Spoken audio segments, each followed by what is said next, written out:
Good evening, my dear beloved friends. Thank you so much for clicking on my video today. If you get a chance, hit that bell, subscribe, subscribe, and share if you can. Beloved, I sent you out a message yesterday, and it really was an opening to this new direction I'm going to be going over the next few weeks. But I wanted to clarify just a couple of things here. I have a couple of very cool things to show you, and we're going to talk a little bit about the demonic, okay? But I want to tell you about hope. I got a little bit into that, and I got a little bit hurry. I don't like to spend too much time here.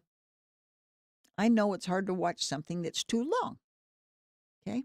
Now, if you want to see more, it's really helpful if you comment and say no or yes. Please, more. I like that, okay? So this is about hope. So first of all, we talked yesterday about the helmet of salvation and how it protects the mind. It's the protection of the mind. So with the man's heart, he believes in righteousness. So faith is the heart, hope is the mind. We discussed all that, didn't we? So hope really is this steady, continual expectation of good things, beloved, not negative. When you start talking negative, I can tell you, if I talk negative to my nephew too much, why, he just gets all wired up. And he's rightly so. Negative is not from the Lord, and the first sign of that, when you hear somebody talking negative all the time, we just get your helmet on. You get that helmet on right now, sister. That's what we got to do. My nephew sees it, and he's probably never studied the helmet of salvation.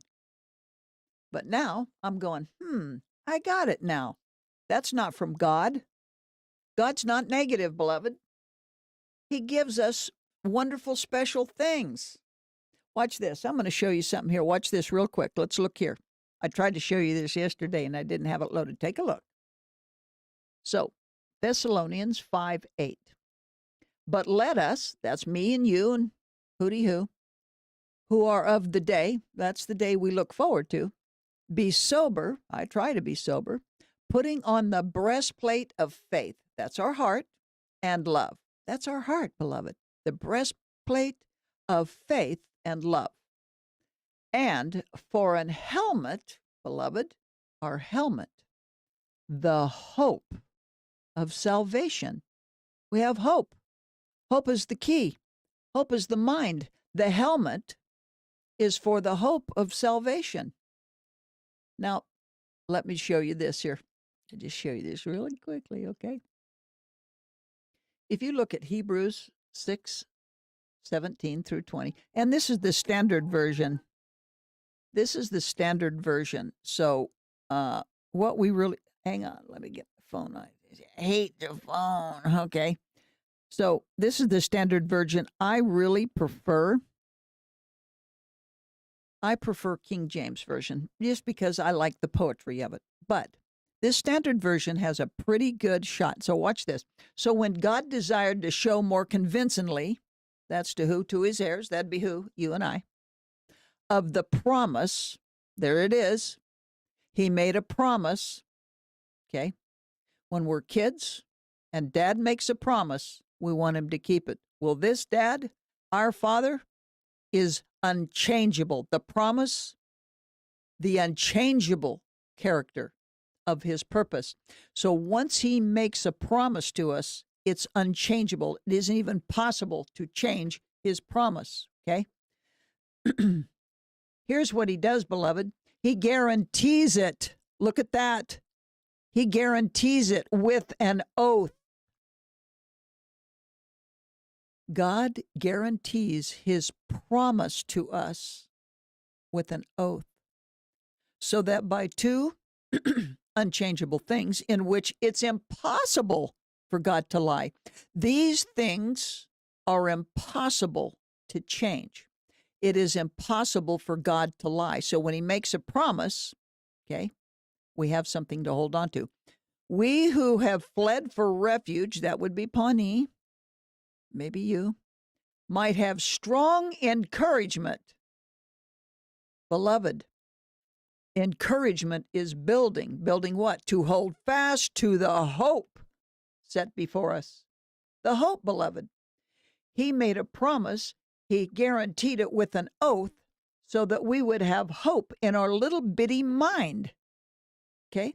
And we have this as sure and steadfast anchor of the soul. That's amazing.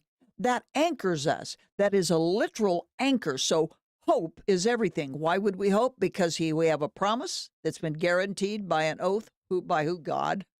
Hello. A hope that enters the inner place behind the curtain where Jesus has gone as a forerunner.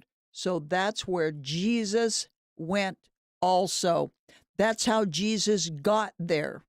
He says, come, beloved, come. Come with me. That's what he's saying, beloved. Come. Don't you see? Come, he says. Here's my promise.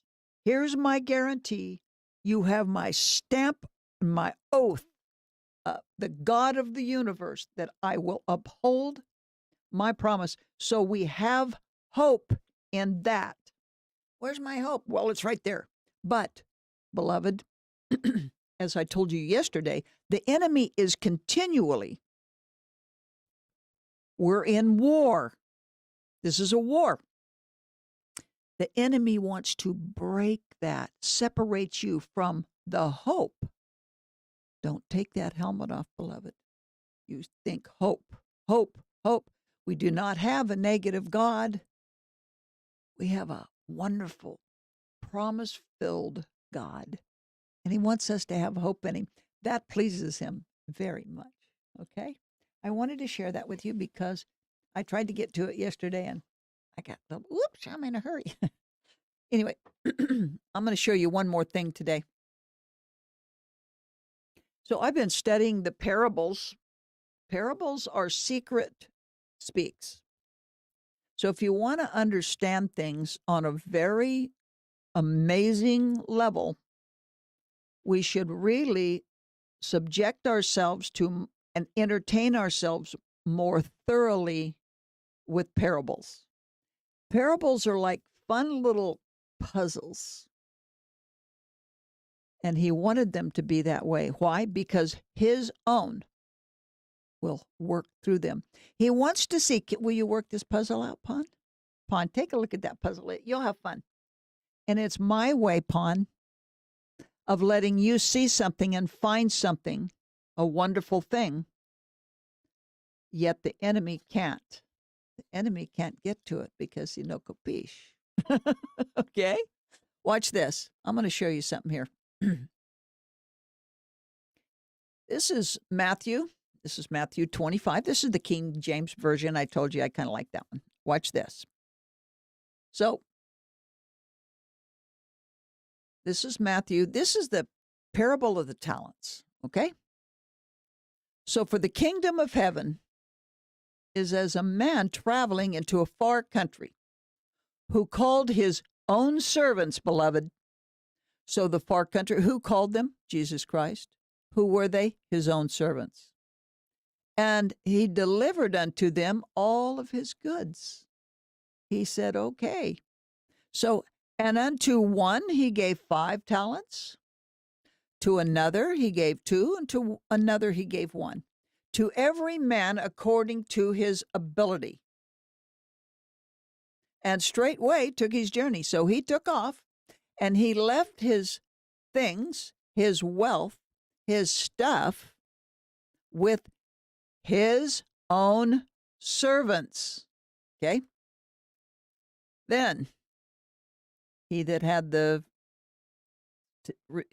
received the 5 talents went and traded with the same and made another 5 talents.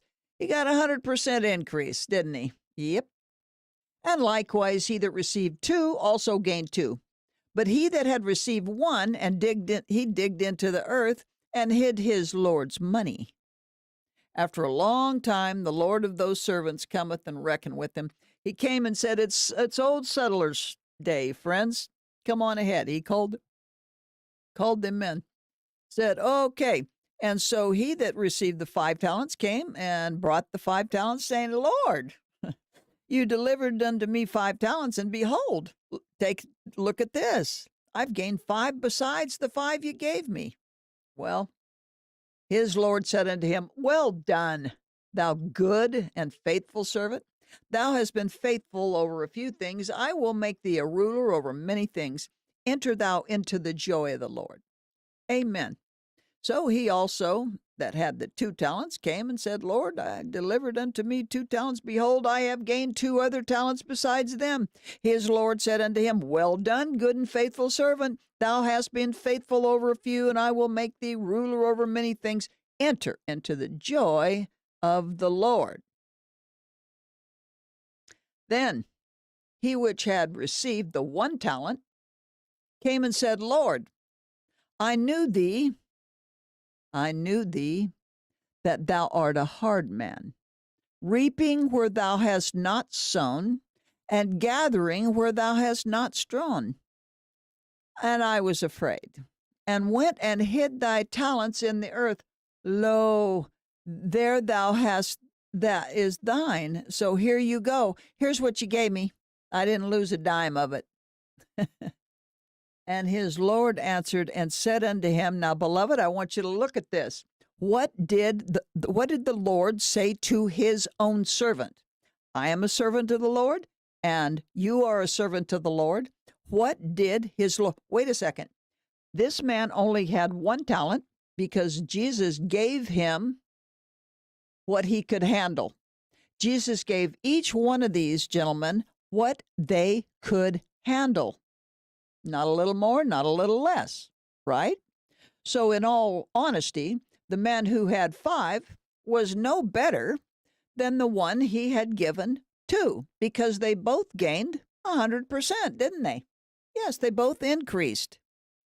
So this one, his Lord answered and said unto him, Thou wicked and slothful servant, you knew that I reap where I sow not, and gather where I have not?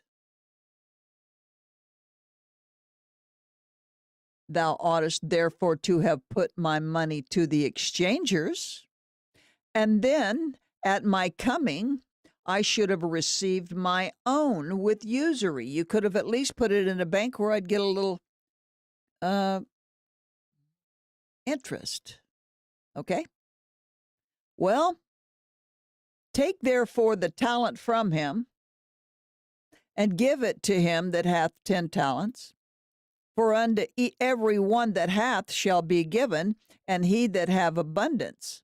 But from him that hath not shall be taken away even that what he has. Beloved, I want to ask you something. Wait, watch this. And cast ye the unprofitable servant into outer darkness. Therefore shall be weeping and gnashing of teeth. Beloved, when you find that this man who was given 1 talent, he wasn't too smart. We have a lot of those. I may be one of them. I'm not all that smart. But so we're not too smart, and our talent is slim and none. I couldn't draw my way out of a paper bag. But my sister is wonderfully gifted. Artist. Okay? My daughter is too.